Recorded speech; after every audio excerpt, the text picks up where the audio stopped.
Materi 1. Pengertian dan sejarah bahasa Indonesia.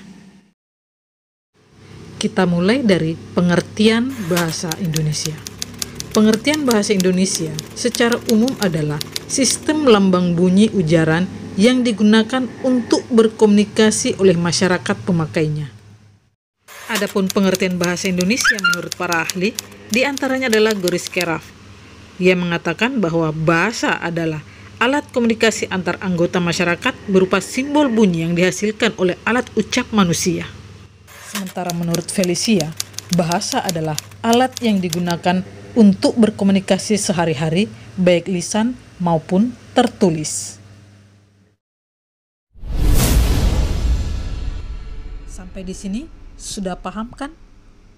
Kalau sudah, kita akan lanjut ke materi berikutnya, sejarah bahasa Indonesia.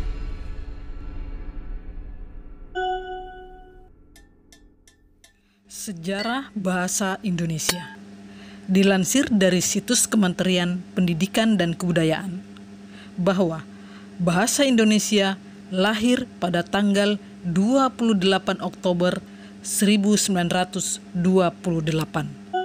Pada saat itu, para pemuda di seluruh pelosok negeri sedang berkumpul dalam rapat pemuda.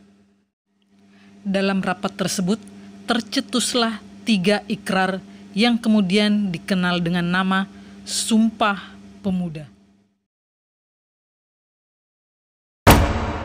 Ikrar yang ketiga merupakan tekad bahwa bahasa Indonesia merupakan bahasa persatuan bangsa Indonesia.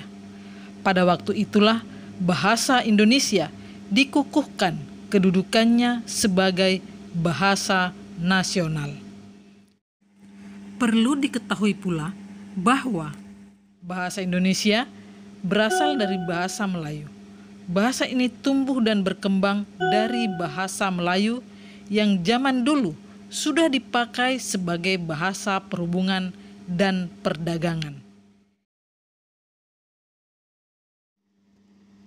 Tidak hanya di Kepulauan Nusantara saja, tapi hampir di seluruh Asia Tenggara, bahasa Melayu sudah dipakai sejak abad ke-7. Kerajaan-kerajaan di Indonesia juga memakai bahasa Melayu. Tidak hanya di Kerajaan Majapahit, tapi sampai pada Kerajaan Sriwijaya juga memakai bahasa Melayu. Demikianlah penjelasan materi kali ini tentang pengertian dan sejarah bahasa Indonesia. Terima kasih sudah mengikuti kelas saya. Sampai jumpa pada materi berikutnya.